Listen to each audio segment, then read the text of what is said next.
Welcome to the Crazy Wisdom Podcast. I've got Markus Buehler here, and he is the McAfee Professor of Engineering at MIT, and he's worked a lot with knowledge graphs.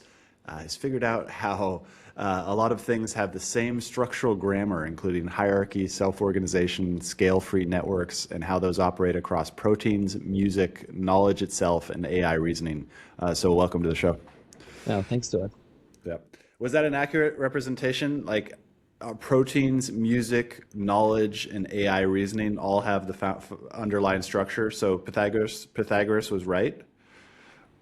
Yeah, I mean, a lot of systems in nature are, seemingly different, but they have shared patterns, at least in some overlap. And that's something that I think a lot of creative thinkers take advantage of as we innovate and take advantage of kind of these hidden features that we're, as humans, are very good at connecting, across disciplines and do create creative outputs or new scientific theories and other kind of sort of human native thinking processes. Yeah, and it turns out that, yeah, exactly, the thinking itself or knowledge, the physics of different systems have a lot of shared features. Yeah.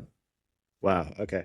And now, are you a bull or a bear when it comes to AI taking over that specific human element? Do you think that that's going to, the way this works out, is that it's just going to continue to move into our sphere? Is there anything human that will remain?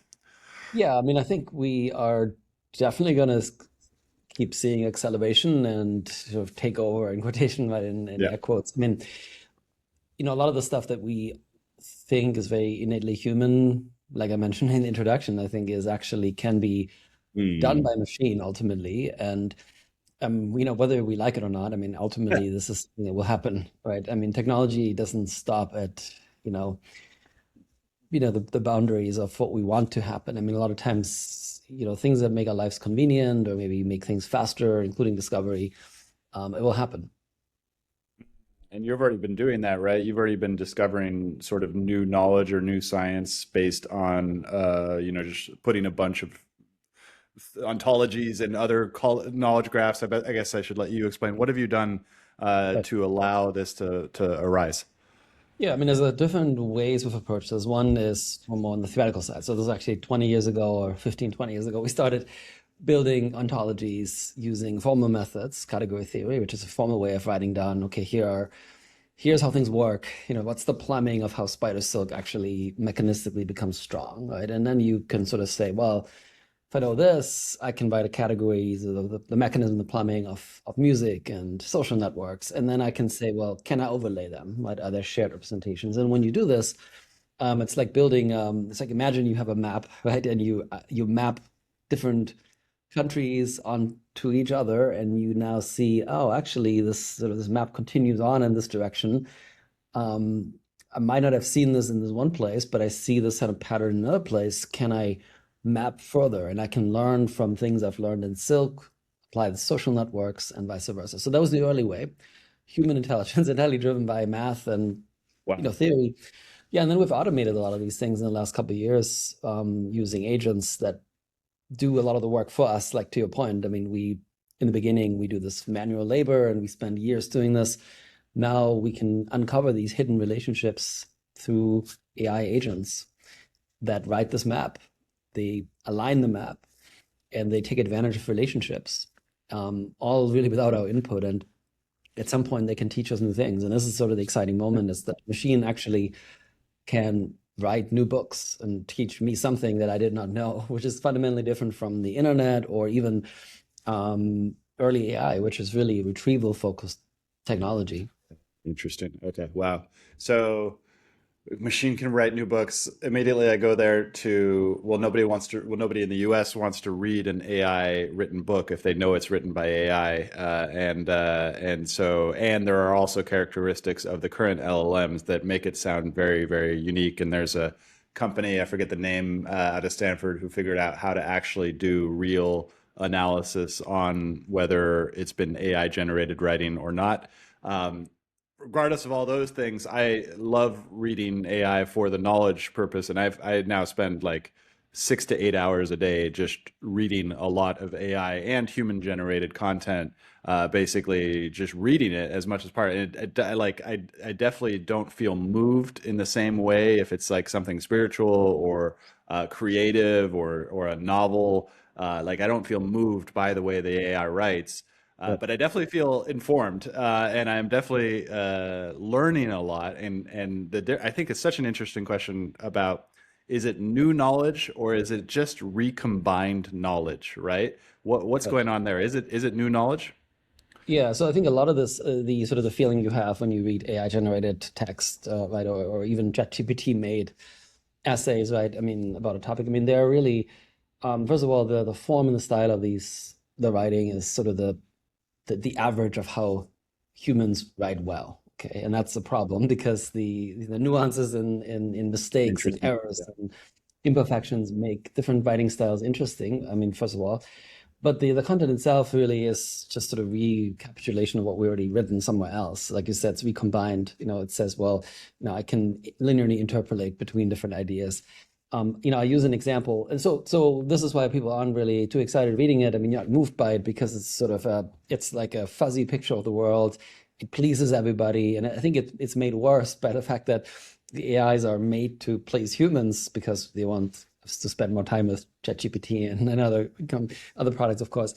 So it's like the social media on 2.0, where you want to be this. It should be addictive. I'd say the AI wouldn't be it's not programmed or trained to criticize you to become a better person, but it's it's supposed to be to please you. So there's this, right? But then the other thing is really deeper, and maybe you might want to ask a follow up on this, but I can talk a little bit about the actual sort of nuance in what is the difference between discovery versus interpolation. Brilliant. Okay, if you want me to go into that, I can Yeah. do that a little Yeah, bit. let's do it. Yeah. So yeah, so the way I would explain it, and I use different examples in my talks, but one is from fire to fusion. That's something I've used quite a bit. And basically, if you imagine training the AI on on the knowledge we've had, I don't know, 40,000 years ago or so, or whatever time it was when we discovered fire. And you would say, well, okay, we understand fire. Let's imagine you understand how fire works, chemical reactions, exothermic reactions, and all that. And you would say tell the AI, well, can you give me new ideas to produce more energy? Right? So it's yeah, if it comes up with bigger fires, it might come up with new things to burn, but it's not going to come up with fusion, right? Because fusion is sort of saying, well, let me take a step back. Let me take a step back into the world of how it actually works. So there's more than chemistry. There's actually sort of fundamentally intrinsic to matter and energy. There's a relationship here, and so this is how we came up with fusion as humans.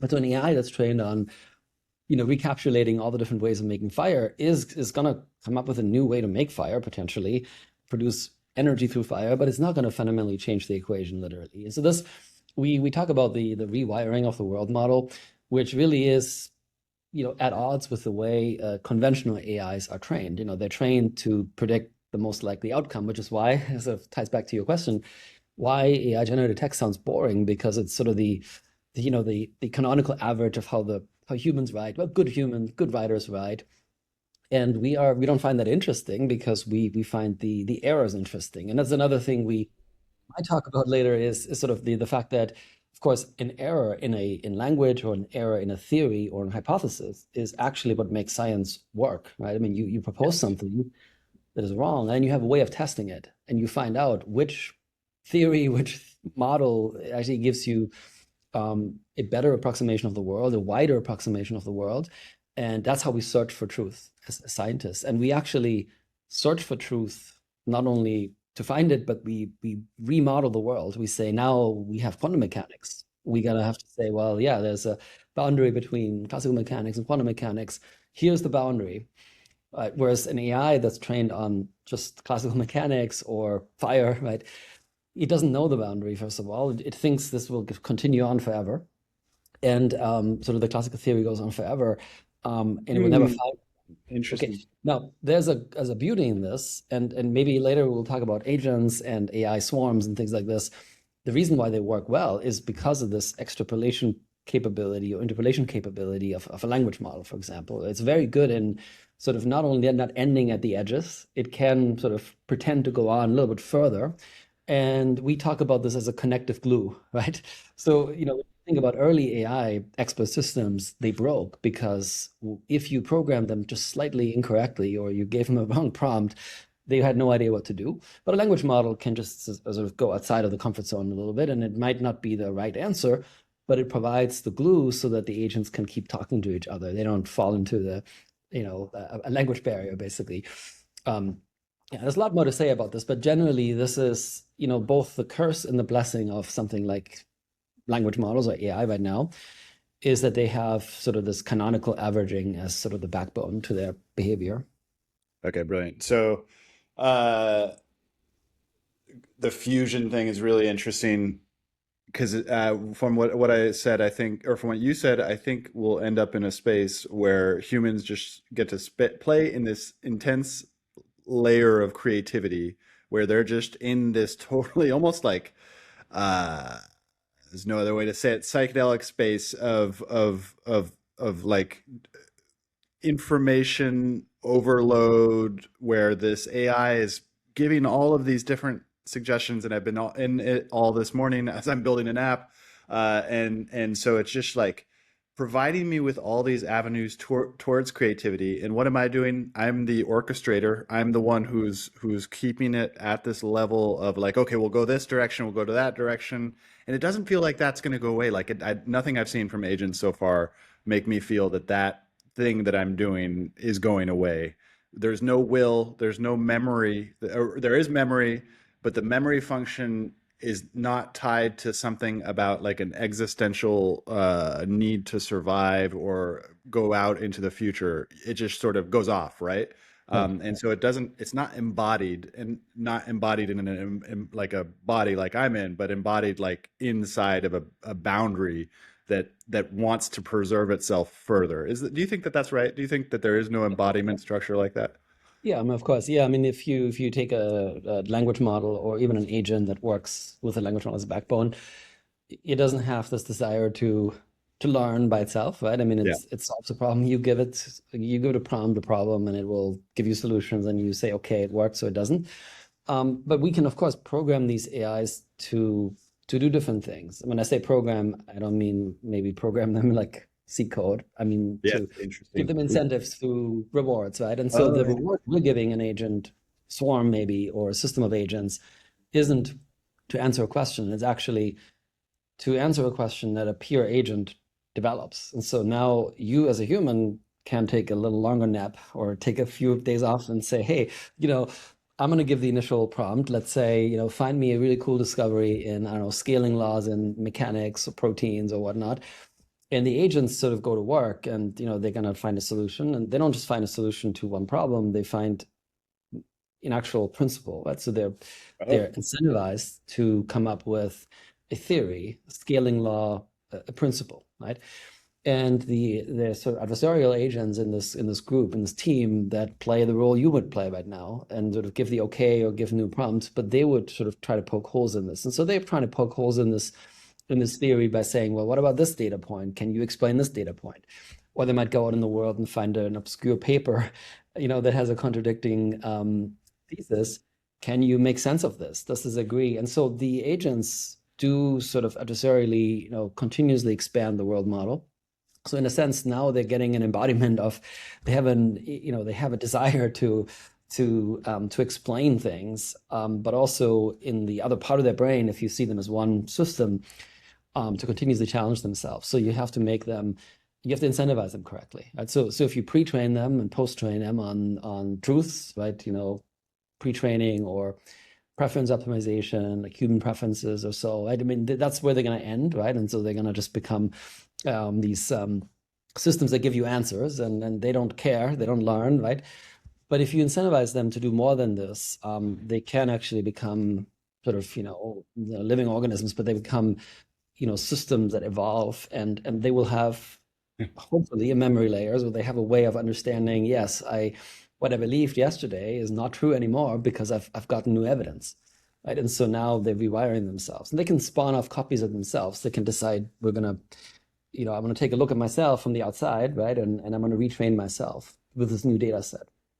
And And this really is now, and so the crazy thing is that is actually, we're beginning to see this, right? So we've done this for scientific studies, have created these agents that do science, solve problems, and the ability of the models to actually create code, write code, programs, and execute them, and basically literally also copy themselves and create modified copies of themselves, is sort of the secret sauce here. So we're really close to that point, and we've seen, over the weekend we had the Molt book. You've all seen this, right?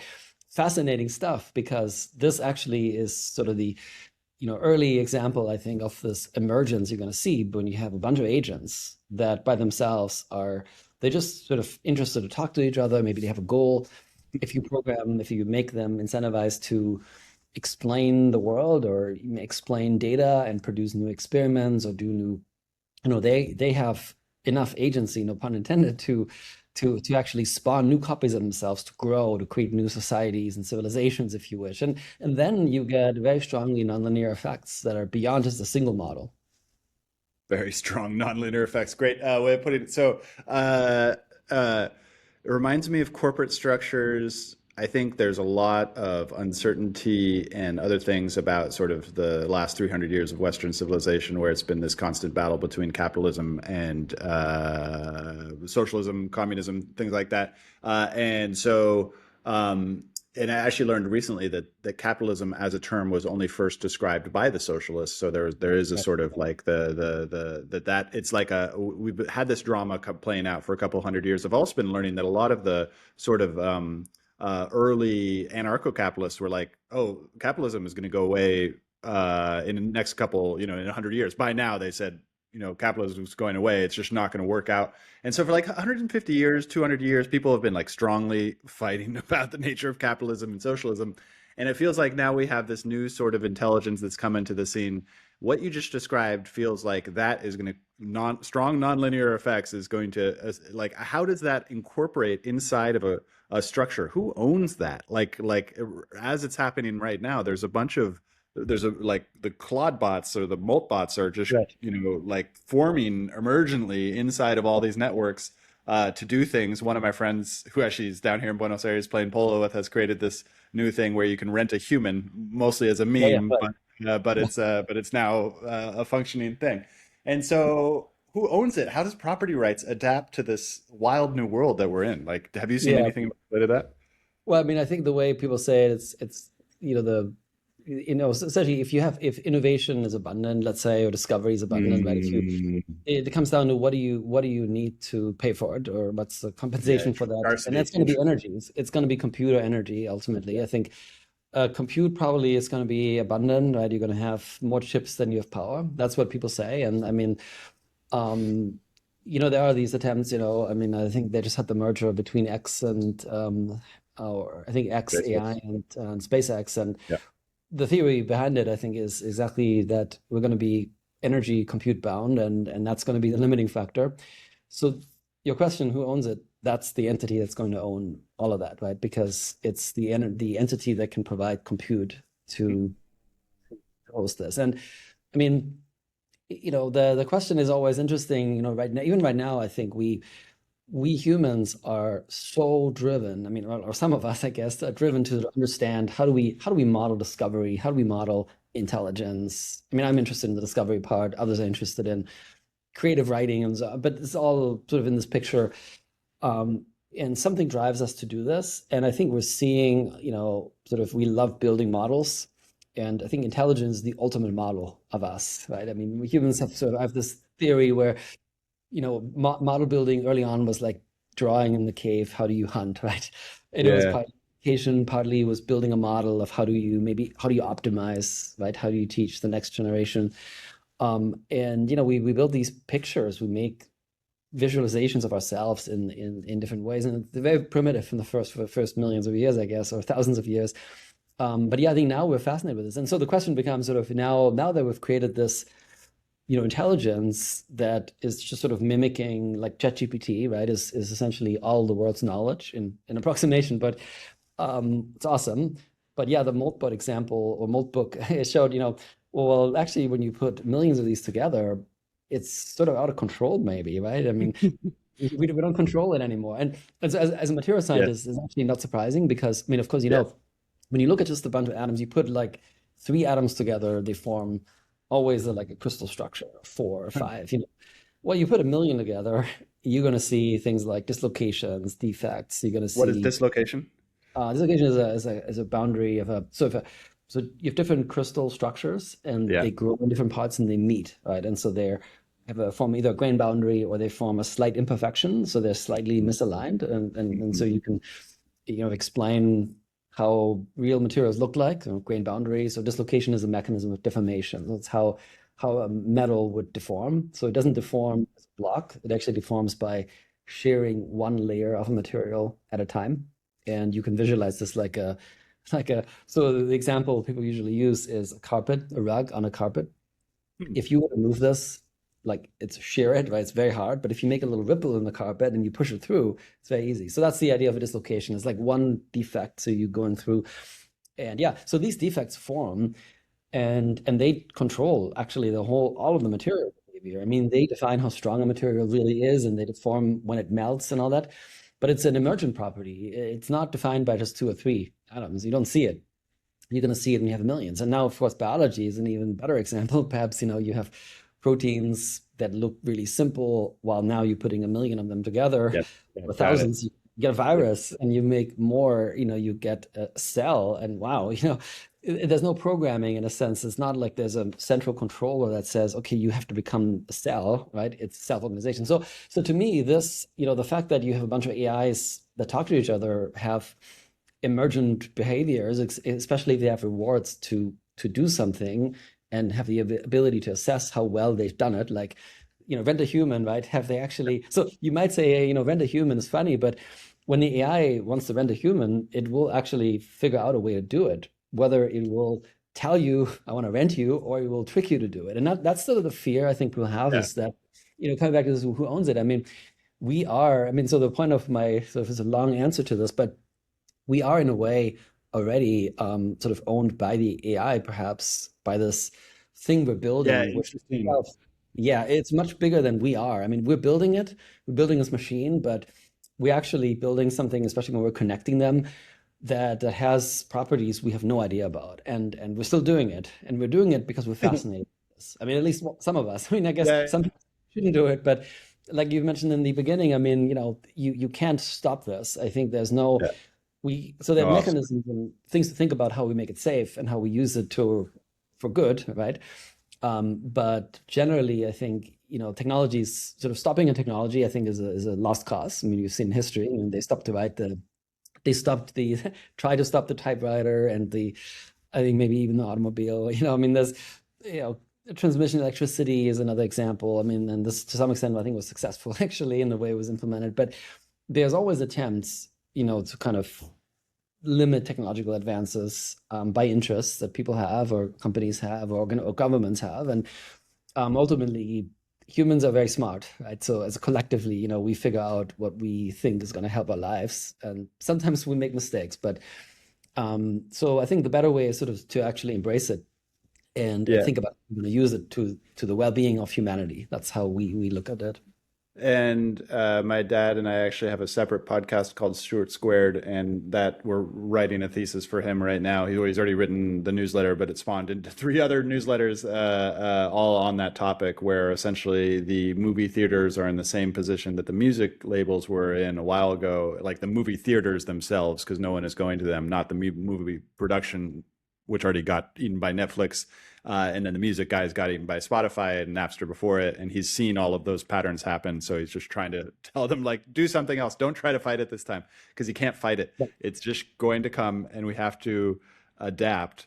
The other big thing that's coming to my mind right now is that you're talking about these emergence, nonlinear processes, swarms have their own feedback loops. You're also talking about emergent technology coming in through groups of humans and communities of humans who just emergently act to accept technology, regardless of what any sort of central authoritarian control structure tries to stop it. It also leads me to the idea of like the more existential like me as a human. I don't have one single self. If you come from the Buddhist perspective of like, there is no identifiable thing inside me that I can say, oh, okay, well, that's me. Like it always fractures into a nonlinear process whenever I look internally. There's different theories on this as well, and the Christian tradition has a whole other types of thing which kind of led to the individual. But I think most of the traditions all say that that thing itself is kind of false too.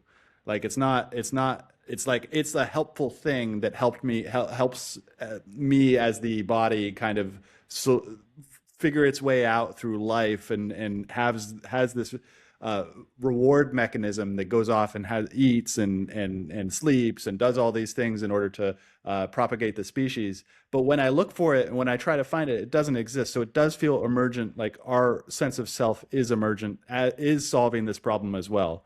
What do you Yes. think? Do you agree? Do you disagree? What's going on there? Yeah, well, I think we are doing what we call role playing, right? So Mm, we have to do this to get an external perspective on ourselves. I mean, yeah, whether interesting.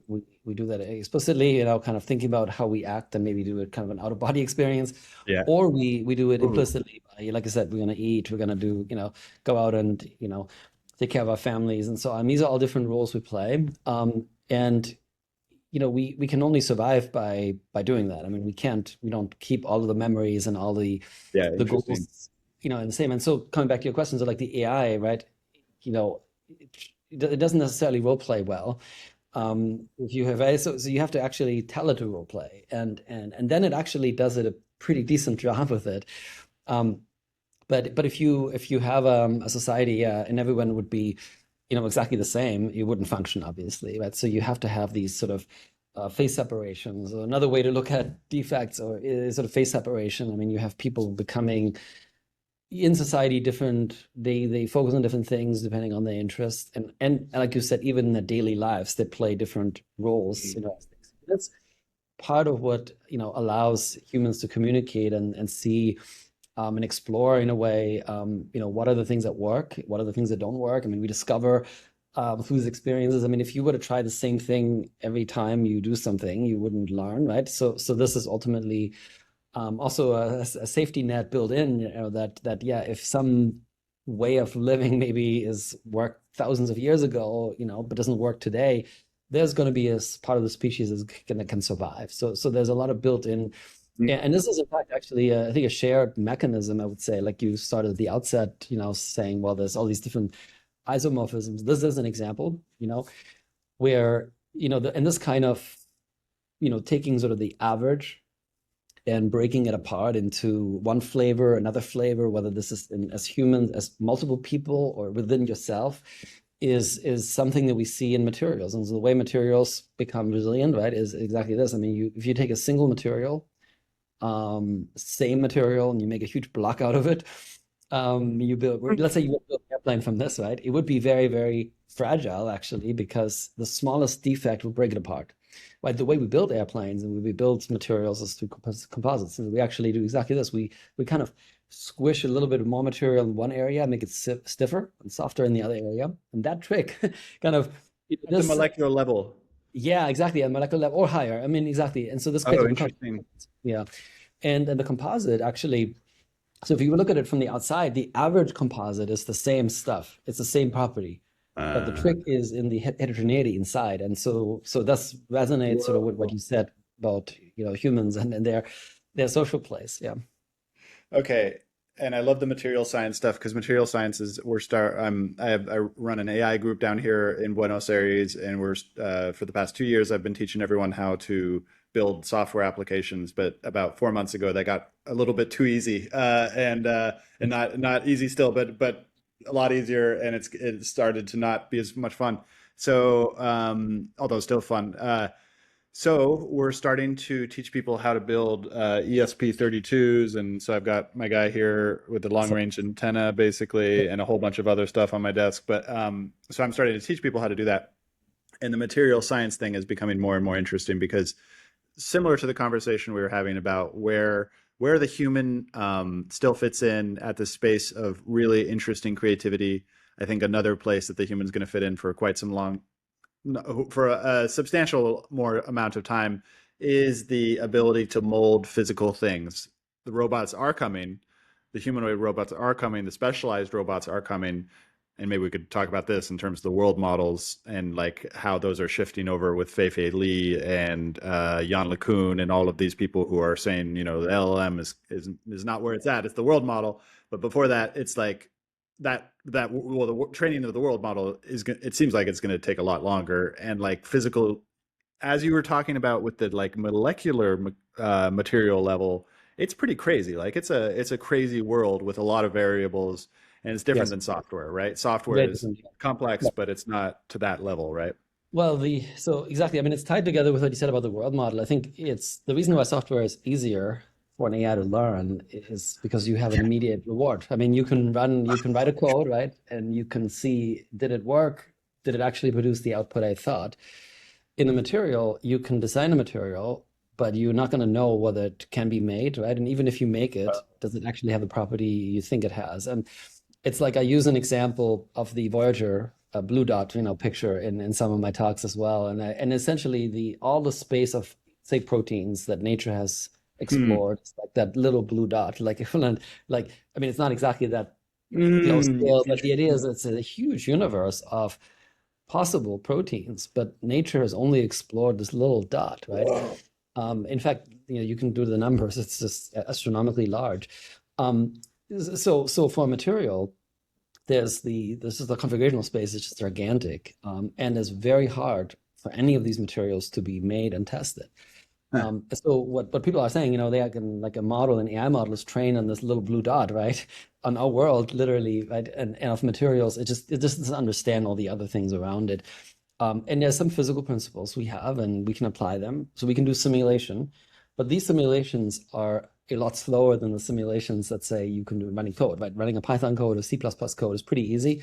Um, but running a quantum mechanics simulation of a new compound is very difficult. Now, but that is what our agents do. So they do that work. They say, well, I have a new compound and I have no data on it. That's the point. If I have data, I don't need to do the AI. I mean, I can just retrieve stuff from a big database. But if you don't have it, so now you need to run a simulation or an experiment.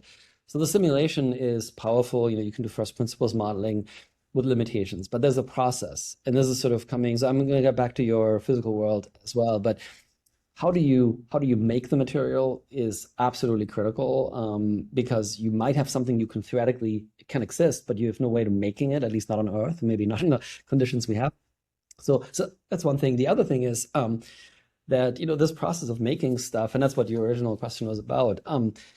Interacting with the physical world is incredibly difficult. As a robot, yes, but especially at a material scale. So yesterday I spent a little bit of time at MIT.nano, which is a facility here at MIT where they, you know, basically we build materials atom by atom, we test them atom by atom, and this is essentially an entirely human operated machine, right? It's a big building, clean rooms and everything.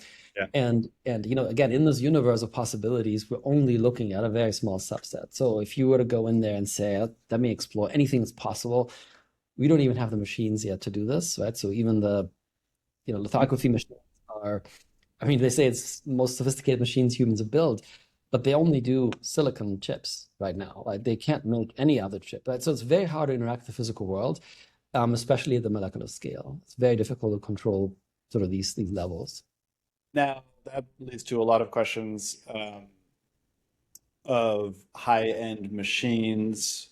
So like let's go into the future a few years, and discovery is not something we do as much anymore. The we've got, I think, forget what it was, 17 or 19 national laboratories all across the United States. Amy, All of those, how many? Or 17. yeah, 17. So, and all of those have now been sort of moved over to doing human out of the loop, if my research is correct, human out of the loop Correct. fusion science, like supercomputers, all now moving towards like human out of the loop science, which I assume means that somebody, I mean, with alliances with Claude, OpenAI, or Anthropic, OpenAI, and Google, that they're actually going and doing research. So it makes me think that human out of the loop does actually provide some sort of benefit, which a human in the loop doesn't. Right. And so we'll go into that future. All these things that humans have spent so much time and sort of energy and attraction and curiosity into are now sort of available for us like a library, right? Where we can go in and but we're not doing it anymore. It's kind of out there. We can still sample from it in order to be creative. So then we run into a whole bunch of blockers. One of which was new to me that you just described of this atom by atom construction. But then there are all these like we have to build these machines, and there's no robots to build those machines that you just talked about. Can you do you, how does like MIT construct those machines? Like it Well, must be yeah. Go for it. well, I mean, this is kind of in a distant future. You're going to have machines that do this atom by atom assembly, maybe, right? That's the dream, building that machine that can actually do this. But today, yeah, we don't have this machine, and we don't have the machine to build the machine. It's all done by mostly commercial equipment, microscopes, fab equipment, and things like this. Some custom made, right? But it is very specialized. So if you were to go in and say, I want to make this totally new type of material with these new elements, well, good luck. If you're lucky, okay, you can do it, but most likely, the nano folks are going to tell you, well, we don't have the equipment for this. So it's not like you can do anything. So the palette of stuff you can make is somewhat limited. I think I always go back to Feynman's sort of aspiration, right? Doing nanotech and writing atom by atom. Wow. People have done it, right? But in the toy example, like writing a little story on a needle tip, right? But if you want to make materials at scale with any possible combinations, it's not quite possible. So biology provides an alternative way to do this, of course. Proteins are examples for allowing you to combine any chemistry within the universe of amino acids with any other Okay. one. And that's one of the reasons why we study this, because to me, practically as an engineer, yeah, I want to build this machine, I want to build this material, but if we don't have this machine, Hmm. well, we have the machine in biology actually, right? So so there I can do stuff like that Hmm. much easier, as I can use organisms that have evolved to basically produce any protein you want in yeast, right, or in bacteria. Suddenly I can write a DNA code, I can insert it, and I can make any protein I want, basically, right, with atomic position. Still some challenges, but this might be another route, right? I mean, a lot of people talking about synthetic biology, which I think is sort of to say, why do we need to reinvent? Nanotechnology has basically already been invented, right? Maybe using a different flavor, it's living materials, it's protein, DNA, and others, but yeah, we have that machinery, and it's a lot cheaper and maybe more elegant than building these gigantic buildings with in a clean room. So it's different philosophies here, and of course different applications, right? So a lot of the applications currently in like nano facilities driven by engineering materials, ceramics, Yes, interesting. composites, semiconductors, right? Some biology, but biologists at MIT, what they're doing is they're doing synbio. They're actually creating organisms to grow materials that nature has never wanted to grow, but we're programming these microorganisms to do it. So there's different ways to get the job done, basically. So, are you familiar with Michael Levin's work? Yeah, yeah. Yeah.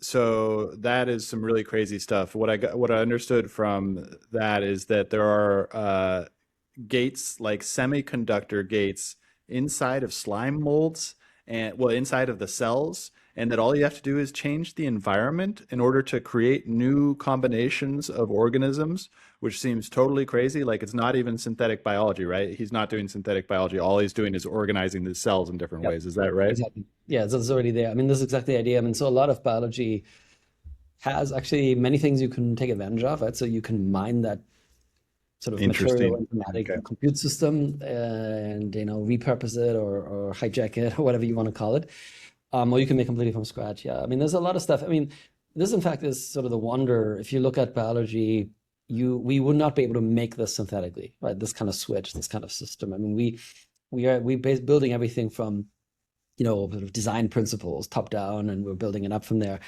In biology, yeah, you got a lot of emergent phenomena that are so Whoa. the control becomes not so much about how do you control the building block, but how do you control the emergence of how the building blocks come together. And I think actually Whoa. in AI, this is probably where the sort of the understanding and the control of AI, if you wish, so Yes, to make interesting. AI do things that we want to do, it's going to come at the control level. I mean, it's like we're building intelligence, just like we have cells and we have proteins, right? We don't Biology doesn't change the proteins. It's just changes the way the proteins are built and how they interact as species and ecosystems. And intelligence, synthetic intelligence that we're building, probably will follow similar pathways. And I think we can see this recent, examples, right? I mean, it's about the orchestration of how do you put different AIs together? It actually doesn't matter. I mean, the notebook is a great example. I mean, it didn't matter whether you have OpenAI models behind it or open source models. Maybe one is smarter than the other, have different skills, but actually it's a good thing. Like coming back to the heterogeneity of the intelligence is actually great because it gives, maybe a very creative hallucinating agent is very good for the society because it provides these outlandish ideas, which the more mathematically inclined, I don't know, OpenAI serious model will prove or falsify, right? So the control layer is, I think, where we're going to have a lot of interesting things. And so it's not going to matter as much who built the smartest AI because we're going to have it as an abundant feature. We can buy it, we can rent it, we can tokenize it, we can buy tokens for it. But it's going to be more about how do you use it, how do you make it work, how do you make them together. Yeah. So that goes back to the IP question, the intellectual property question, or just property question in general. Yeah, sure. I wonder if this control of emergence sounds like something really interesting. And Right. I've been doing deep dives into how Facebook basically developed all these algorithms. They didn't try to patent them. They only patented them afterwards, and only to protect them from other organizations, basically in that strange sort of patent warfare type of thing. And so I imagine that there is no patent for controlling. Whoa, okay, well, no, it's the foundational labs. I wonder whether they're actually patenting. I'm sure they've patented the foundational model. Well, it comes back to the question: can they patent a foundational model? Is there something patentable there? Because that is the control of the emergent structure. That the foundational labs have figured out how to do that emergent control of the emergent structure. Yeah, I mean, probably not the model itself, because I mean the architectures are just software, and it's like the early days when they rewrote, I don't know, they rewrote MS-DOS with a competitor in a room. They took only the manual, and then legally they could create basically a function, a black box, that has the same input and output. They never saw the actual code, but they rewrote the code to have the same function. That's how the early software was patented or copyright was circumvented, right? So that's how I think, forgot which company started like this, but there was a couple of companies that basically in the early PC world time, that's how they created their own version of MS-DOS or operating systems. Yeah. So you can do the same, and this is actually happening exactly today. I mean, you have labs that are producing something like GPT, but in their own way, and it functions exactly like it. It works, the benchmarks work out, and so that's the same idea. And there's going to be some details. Now, the way they make the models is more of the sort of the art, right? The technology is not so much the model itself. It's just a bunch of matrix multiplications in different ways, and maybe optimizations and architectures. But what we've learned, of course, in AI is the more architecture you prescribe, the worse performance becomes, and the more you let the model learn from data, right? That's the lesson I think that Rich Sutton taught us in his work. And so people have now said, well, let's just scale the model up and give it a bunch of data. But the training process, how do you provide the data? How do you teach the model? That is where, and in fact, that's the thing, even open source models or open weight models, oftentimes do not share that. Right, so they don't share the training recipe now, and there's exceptions. Hugging Face has actually released recipes on how to make LLMs, and I think it's actually a great service to the world because these things are not. I mean, you have technology today that's we're talking about this today. I mean, they are changing the world, right? Potentially, and they're affecting everything from politics to innovation, IP. Yet the way these technologies are built are completely obscure. Right? We don't know. I mean, only maybe thousands of people in the world know right now how to do this, and the knowledge is also encapsulated in different groups in these companies. So yeah, I mean, I think just from a scientific perspective, it's important to have. So the process of how the models are made is that's where the IP lies, the technology lies, and that's how you train it. But on the other hand, like I said, so you can just circumvent it. I mean, the input-output function. Everybody can see the models. Now, some companies have made it illegal to train models on their inputs and outputs, of course, right? But you can probably find ways around it, and maybe others in other countries don't care about these rules, right? So there have been examples like this in the past. So yeah, I think so. My take on this actually is that this is going to be a commodity. So the companies that build these models or labs, there's not going to be really a big differentiator. So the differentiator is going to be on access, right? How cheap is it? How quickly can the model respond?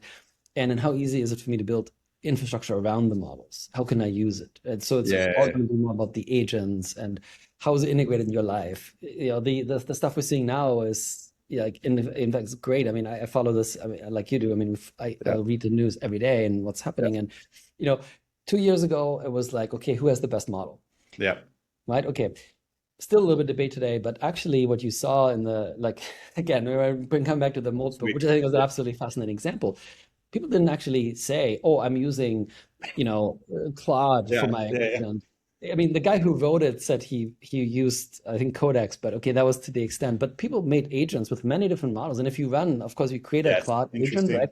You have a choice. You can choose your provider. It doesn't matter. I mean, open source, OpenAI, Anthropic, Gemini, it's a commodity already, right? So it's shifted already, because all these models are really almost all the same, and there's a horse race going on. But and people also say that even for the average human, intelligent human, they have no way of even discerning the difference anymore because the capabilities are just beyond human capabilities anyway. You can see it if you're maybe you're smart, or maybe you're really in a certain field. You can see the differences between the models, but an average person asking, give me directions or tell me how to book my travel, what's the best way to, they're not going to know what's the difference. So it's a commodity. No use for the coding. It was so interesting for me the last few days because now I have a very good strategy for coding, for building my own applications in a foolproof way. I've never coded before. I'm a technologist, so I've been studying technology for a long time, but never made the jump to coding. And so now I've got a foolproof method for building it, and I was stuck. I finally paid the $100 for the max subscription for Claude to stop rate limiting. What I have is I have a coding agent and then a planning agent, and the coding agent is Claude Code, and then I have a planning agent in the chatbot, and then I just make sure that they're all asking each other a whole bunch of questions, and me and the human in the loop is as not for them, but for me to understand what's going on in the app, because they'll just go. So I finally went from Sonnet 4.5 to Opus 4.5 in my planning agent, and that I was able to tell this it is much better at coding, but for most people that it's never made it there. And I've taught enough people to know that a lot of people just are not interested in building applications, or I've offered it enough to know that they're not interested in going down that pathway. So we have about 10 minutes left. If you can go over, or let me know if you need to stop at the hour. But I want to get into the knowledge management stuff because I've got a burning question, because you've built these knowledge graphs and these ontologies and category theory, and these are all things I've studied. I keep on going back and forth. I talk to my machine learning friends. They're like, don't worry about ontologies. The agents are going to do all that. Don't worry about doing this hard, human thinking, because the agents are going to handle it. And then I talk to people like Jessica Talisman, who have come on the show many times, who does ontologies for large companies and knows knowledge management.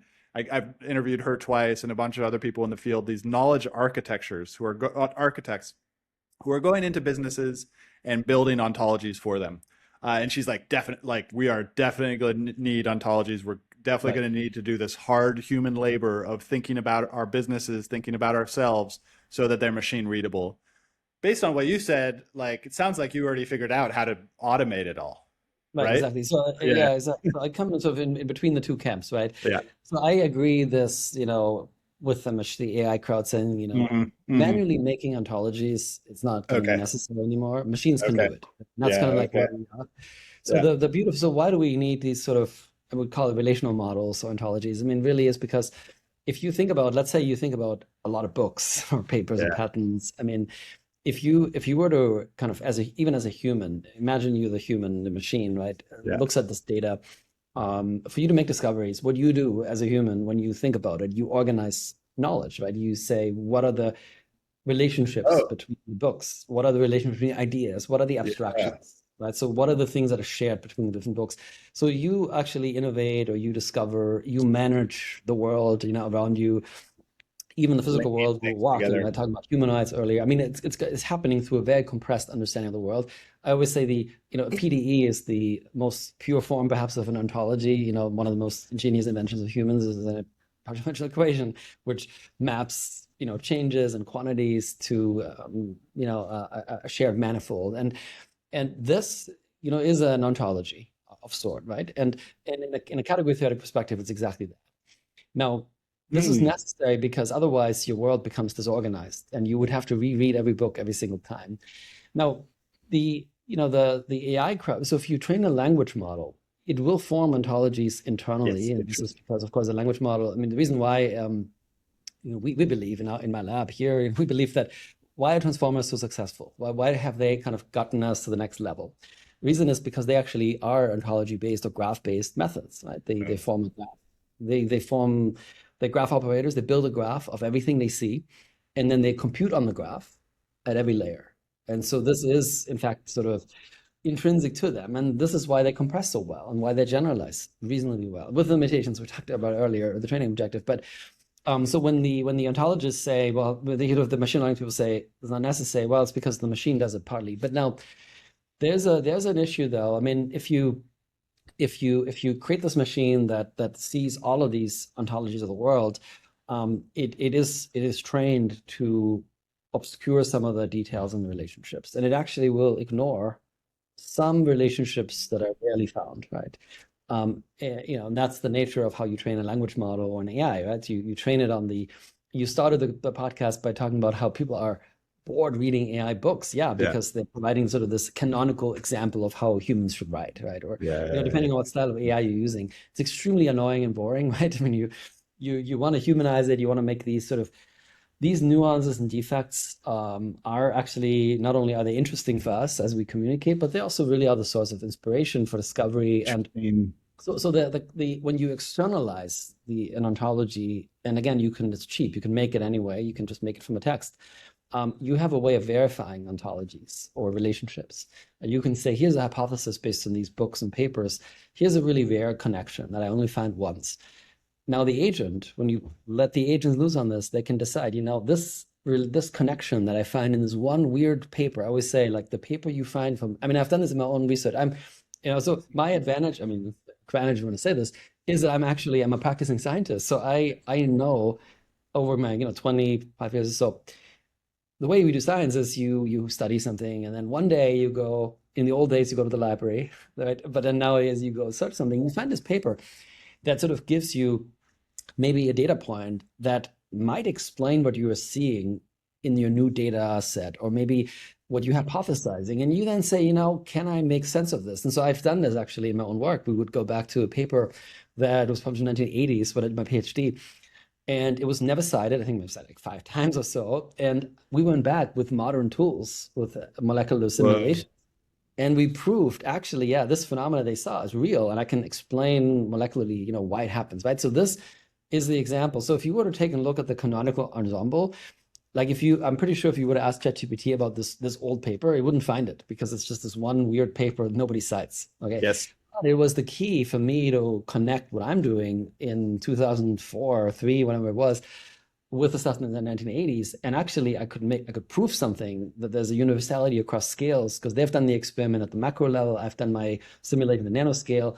I actually showed that there's the same phenomena, you can scale the problem, and that's a beautiful outcome in science, right? So I used sort of these obscure observations, I connected them. And so these kind of these sort of hypotheses you can make based on an idea, you can ask the question. So this is why ontologies are important. I mean, they're in our mind, there are these memory layers, these different personas we have, like there's the persona that needs to eat, the persona that needs to have friends and go out and, have fun and relax and sleep. And I think it creates this tension and the source for a lot of cues for innovation, because it creates a gradient, tension, a gradient. And so it keeps Hmm. so yeah, so I mean, this is maybe the analogy goes a little bit too far here, but for sure the ontologies are important for that. I mean, you have to have a way of updating the belief of your model. If and whether it's an ontology or graph or whatever mechanism you have, the reason why we like graphs is because we think is mathematically the most efficient way of compressing these relationships, right? I mean, if you have a small world graph, you get a very efficient way of getting from point A to point B, the most efficient way. Yeah, interesting. So even things that are seemingly different, so it's like you can imagine the world, right? And you have all the people in the world, but everybody is actually separated, I think, by 6 separations, right? Yeah. So that's a much more efficient way of getting from me to you. If I wouldn't know you and I wanted to call you, I would go through maybe LinkedIn and kind of find, okay, we're Interesting. connected on LinkedIn, but we weren't connected, right? An average person. And it's the same in knowledge, right? So if you want to discover new knowledge or if you want to create new hypotheses, it is just extremely inefficient. So a model internally, so this is what I would argue to the Yeah, folks that say, interesting. need ontologies. Well, I would say, well, every one of your LLMs is creating ontologies internally. They're fuzzy. They're not sharp because they're neural networks, right? They approximate. And if I'm adding an ontology on top that's sharp, analytical, symbolic, this is sort of neurosymbolic approaches, how we call them, you have sort of the best of both worlds. And so, the interesting thing is actually at the end of the day, I don't think we need to worry about this as much anymore because, the agents will, if you have an agent that can write code or create a tool, they will create whatever tool they want and whatever tool works. So I think a lot of the debate right now is like, oh, we have these machines, how do we program them? Well, in 5 years or maybe in 2 years, who knows? It's going to be less of an issue. Just like you said about coding. I mean, you never coded. Now you're writing applications. You're writing apps. My daughter, she's 11. She just wrote she made a calendar app for school that integrates her calendar with a question, generator, assessor, connecting you to the teacher. She did it all in, I think, code, yeah, Yeah, no, Claude yeah, Code, exactly. Black Card, yeah, yeah. VS Code. She's 11, right? And so, I mean, I looked at it. She showed me last night. She just sent me a WhatsApp with a new version of it, and it's like totally mind blowing. So, I mean, like a year ago, 2 years ago, would have taken a professional software engineer a couple of Yeah. years. It cost like $200,000 to make, right? So now my 11-year-old daughter, and she says, "Oh, I want to do it because it improves my learning, because I want to be able to compete with my teacher." I mean, it's totally crazy. So I don't know what we're gonna be in a year or two, but I think a lot of these issues become less relevant because you're going to just tell the machine, I want to make discoveries. Well, we have examples of discoveries and we have examples of history, the kind of conversation we're having today. Well, it's going to be a trigger to create an ideation. So the agents will figure out what's the best way of doing it on their own anyway. So a lot of these things are less, human design and driven as just machines optimizing to get the reward to achieve the Which is goal. which is what a lot of people are worried about, is that optimization thing you just mentioned, of that optimization thing kind of spiraling out of control. Right. Really interesting. Can you go for about five more minutes? Yeah, that's Or, fine. Yeah. Yep. so from what I got there is basically, I think, like, so if we look at ontologies as they're used in business and knowledge graphs as they're used in business, what are the companies that use them? Well, they're banks for fraud, Netflix for their giant catalog, Amazon for their giant catalog, Google for its giant thing, medical regulation, regulated business, manufacturing, large behemoth things with tons of knowledge where they need deterministic processing. It sounds like what I got from that is that it is going to be needed, but maybe not the full on. No, it'll be 90% automated, 90 Yeah, it'll be 95% automated. automated. Yeah, but Exactly. then 5% is the human going in there and being Right. like, finding that crazy Right. article, and we just humans just going, like, those of us who are still curious and want to do discovery, just kind of like going and playing at all the edges and sampling from the Right. LLM, and like that's where it's going to be. It's like just really pure Right. creativity, which is also, I guess, the sense I'm getting from this whole interview is just like everything that's happening is emergent. It's part of the universe as a potentiality in the universe. So it's not bad or good. It just is the universe doing its thing, but it's also not unnatural too. And I think this is the hard part. I think a lot of people have, is Yes. just like this idea that we're headed into inhumane territory, whereas it's more like we're headed into the next step of evolution. And Yes. evolution is not necessarily not always a pretty process, but it's beautiful. I think it's beautiful. Like, and Right. there's truth and beauty in those things. Yeah. What do you think about that? I mean, yeah, totally. I mean, well, first of all, to the first point, yeah, I mean, automation is going to be the key. So all the things that a lot of human, industries are built on, or human labor is built around, it's going to be very cheap, right? And creating ontologies is one of them. I think people did these kinds of things in data mining and data set collection. I manually, really, I mean, even for machine learning, spend millions and millions of dollars. Companies, you can use LMs for this today, and they can mine thousands of. Now, there's a question of access, and what journals are doing. Probably want to get into this today, but assuming you have access to the data in the world, you can mine it, and you can create ontologies, and you can do all these things. And the important thing is actually that you have these AIs have agency. And that's what I mean by that is they can't just mine the data and then let it sit there and just say, okay, here's it is. They have to be able to test it out. So they have to have an agency in the world say, hey, I have this ontology now. Yeah, let me see whether my fraud detection actually works. So they have to have the ability to say, hey, I'm create this new model here, my new ontology, using it to predict fraud. Does it work? And they're not going to just give you the answer they've mined. They're going to give you a tested answer, just like your coding agent, right? I mean, it creates code. I mean, if you use Cloud Code, right, you run it, it runs the code, it tests it out, it might run it, commits it, and it does everything from unit tests to actually running the full code. I've done agents that train other machine learning models, right? They actually go through the whole process. They train them. They don't just make sure the code runs. They actually train the model. They do the tests. They do out of distribution tests and all this stuff. So they give you this answer. So I think ontologies is no difference to this. Your second question about evolution, I mean, yeah, it's just the next stage. I mean, I believe, there's this, so there's a couple of things. One, I think, is we want to project ourselves to the world. This is how we communicate. If we wouldn't have this property, we probably would have died off a long time ago as a species. We love to talk to each other.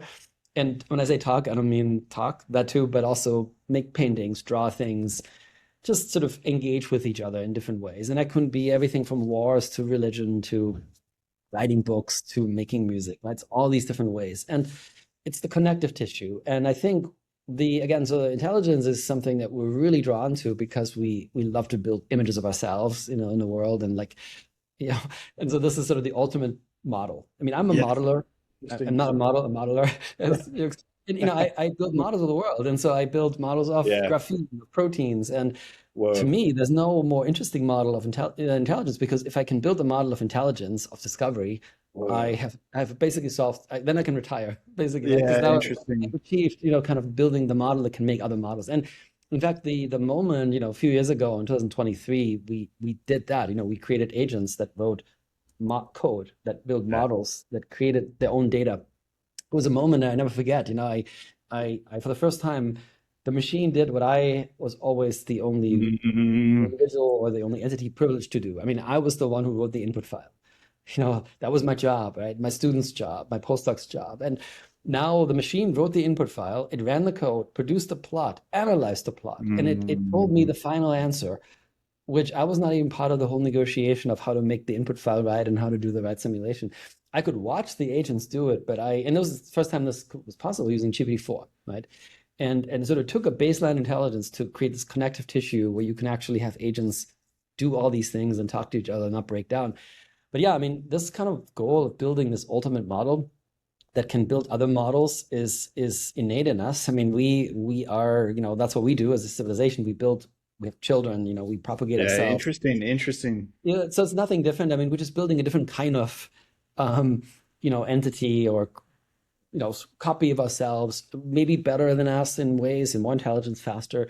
But it's the same, to me, technologically, it's the same as building a car, an airplane. I mean, if you imagine you would have gone back 2,000 years, and maybe there were other civilizations that visited this planet, right? And they showed humans technologies, and they were totally blown away. I mean, they would be like, they would think it's physically possible because they understood Newtonian physics. They didn't understand quantum mechanics. So if you were to show a person in the 1950s a quantum computer, right, and say you can solve, Schrödinger's equation in like a microsecond or less, or whatever, they would not have believed it, right? So they would have said this is magic. And I think similarly, AI is sort of similar, and it feels like magic. The acceleration is, so I was teaching a class yesterday, teaching a class here at MIT in AI for engineers and scientists, and they were asking me, someone was asking me, why does this accelerate? I showed them the graph of acceleration. I said, it's exponential, and they asked me why. And the answer I gave, I said, actually, I don't know the answer. I haven't had a chance to really look it up. But I said, if you put me on the spot, it's this emergence, it's this nonlinear relationship. So like people have created, we invented the wheel, we invented the steam engine, all these little pieces. Now we built nuclear power. Ultimately, we built silicon computers. We built these huge data centers. We figured out how to scale training, build transformers. And it's all these little things. By themselves, they don't really matter, right? I mean, you could say, who cares about the transformer paper in 2017? But actually, it was a big enabler. It was not the only thing, but there's a lot of small things. And I think with intelligence, right, you have the same thing right now. You have small advances here and there, and they lift each other up. Sam Altman, I remember he said this a few years ago, early days of OpenAI. He said, well, once my GPT model becomes just slightly better, everything is going to be lifted up. And that sort of stuck with me. It's a similar idea. I mean, it's not just everything's lifted up, but there's a nonlinear effect, actually, right? So it's something enables. And coming back to your graph, so why do we need a learned graph? This is captured in a mathematically as a relationship model. It's saying, well, I have isolated pockets of function here. If I can make a connection between those two, I have a shortcut. And now I can do something, can synergize. And this is what category theory is about. It's building these relationships, modeling it out. You can call it an ontology or category, or in neural networks, it's happening to some degree as well internally. But yeah, this is the magic. So it's all nonlinearities. And we have no concept of this, of course. We live in this world, we look at it. And so a lot of people are confused, and we are. I mean, I talk to people, actually, in fact, over the weekend, talked to somebody who has a very successful business as a restaurant in North End here in Boston.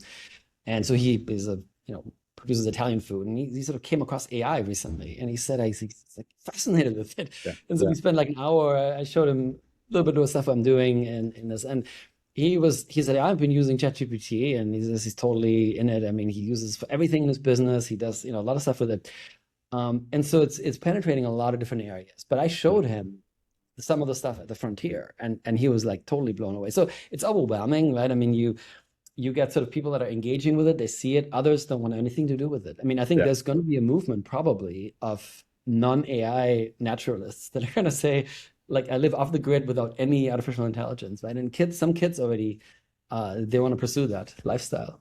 Some kids?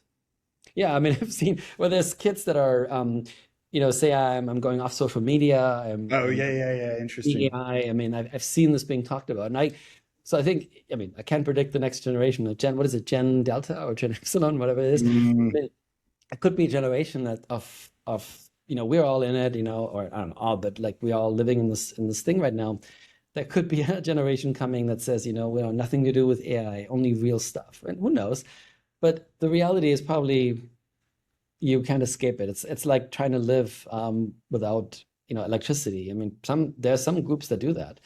It's their choice, and it's great, if they want to do this. And I think but the majority of people are probably going to be, humans are lazy, right? So we don't want to, we take advantage of the opportunities provided. And I think it's such an amazing enabling tool. I mean, I am really excited about this fact, actually, that somebody who has never gone to school, is very good in one thing in their, like a vocational expert in something, they suddenly have access to all the knowledge in the world, and not just access to like a book, but actually a tutor that can explain quantum mechanics to them, or they can write. So years ago, I was on these panels, early days of AI. What do you see the business? I said, there's a farmer in Idaho who is really good in growing potatoes, let's say, but he sees all these problems of how he wants to optimize his, farm, right? But he doesn't have coding experience. He doesn't want to call a consulting agency that helps him write it. They wouldn't probably get it anyway.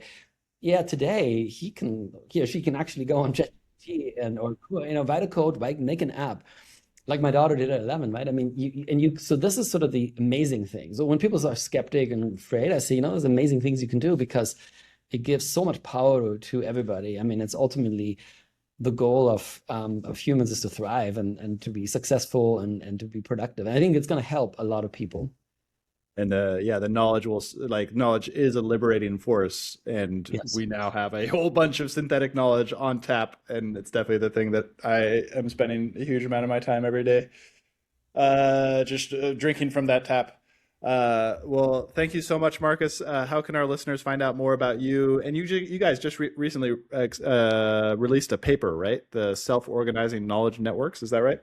Yeah, we have. So the best way to follow the work, papers archive.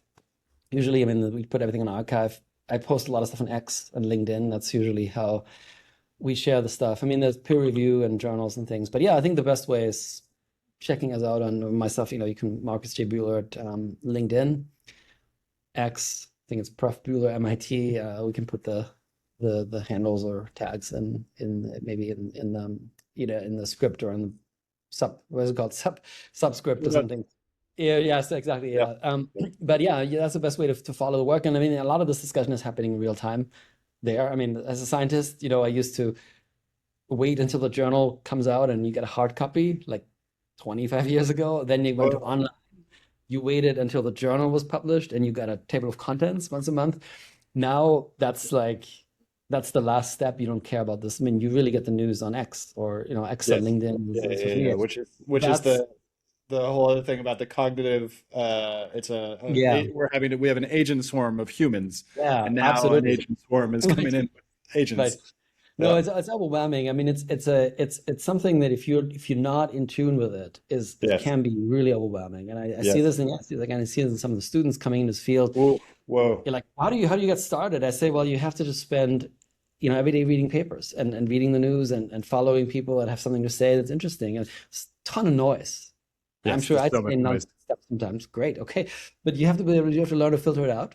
Yeah. And but make your own opinions. And I would always encourage everybody to participate in the discussion. I mean, I learn a lot from posting something or commenting on somebody's post, people correcting me or saying, and I learn a ton from this.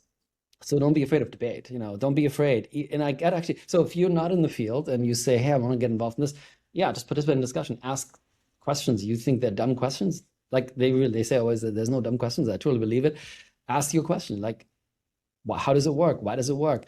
And the beautiful thing about X or LinkedIn, these social media sites, I mean, there's a lot of negative things about them, but you know, and one of them the overload of information. But the good thing is you can talk to anybody. I mean, you can like Elon Musk might post something about combining, going to different planets, and you might post something, and he might actually reply to you, right?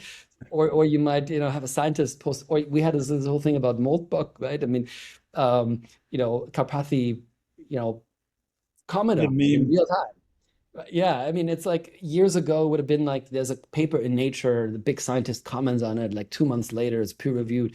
No, here you get the unfiltered response and everybody's piling on. Some people saying, yeah, I love it. Some people say you're nonsense. It's like great. You see it, so everybody can participate. That's the beauty of it. I mean, you are part of that process. And yeah, so my encouragement would be just be part of it and don't be shy and just make your voice heard. I think it's great. The more different opinions we hear, the better.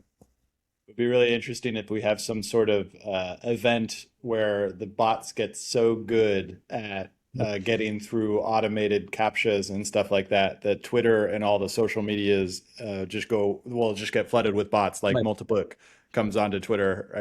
I've been preparing for that day for a long time, but it might Right. actually happen sometime in the next two It could year or two. happen. Yeah, no, it could Yeah, happen. Yeah, no, it could entirely happen. And then, yeah, of course, this maybe then there'll be a new social. I mean, there's a social media. I think that interesting. the former the founder of Twitter. I think he created this Bluetooth Yes, yeah, yeah, network. yeah. Right, It kind of like sort of getting us off the grid again. So it's really interesting how I mean, there's all these things that are coming back to us, like the off the grid movement. Maybe yeah, yeah, maybe yeah. there's a generation that doesn't want to be connected online.